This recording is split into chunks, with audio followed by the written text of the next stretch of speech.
Chocolate cake বানানোর জন্য আনাসও আছে সাথে, সব কিছু রেডি করে নিলাম।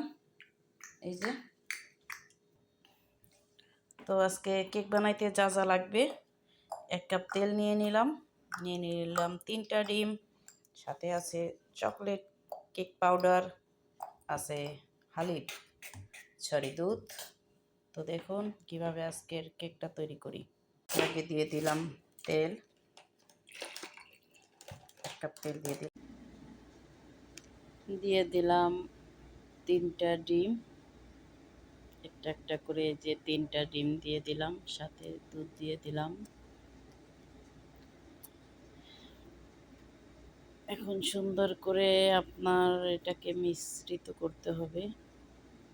এরপরে চকলেট পাউডারটা দিয়ে খুব সুন্দরভাবে আপনি মিক্সার করবেন, যাতে গুঁড়ো গুঁড়োটা না দেখা যায়, দানা দানা না থাকে।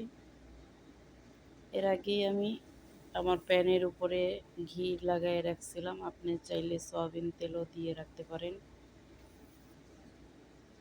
সুন্দর করে প্যানে বসায় দিয়ে মাইক্রো ওভেনে আমি দিয়ে দিব। এই যে দেখুন মাইক্রো ওভেনে দিয়ে দিলাম। এখন আমাকে কিছু টাইম অপেক্ষা করতে হবে। অপেক্ষার পরে চলে আসলাম। এই যে দেখুন,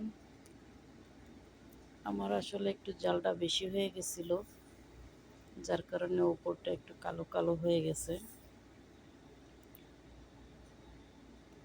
এরপরে সুন্দর করে কেটে নিব আমি পিস পিস করে। আপনাদের যেমন খুশি তেমন পিস করে কেটে নিতে পারেন। চাইলে আপনারা উপর থেকে কেটে ফেলেও দিতে পারেন সুন্দর করে। তো আমি ফেলে দেব না, কারণ আমার বাচ্চারা এটা খুবই পছন্দ করে। আপনি চাইলে উপর থেকে কেটে ফেলে দিতে পারেন। এরপরে দেখুন কেকটা কতটা সফট হয়েছে। এই যে দেখুন, অনেক সফট হয়েছে। তো ভিডিওটি ভালো লাগলে অবশ্যই লাইক কমেন্ট শেয়ার করে পাশে থাকবেন।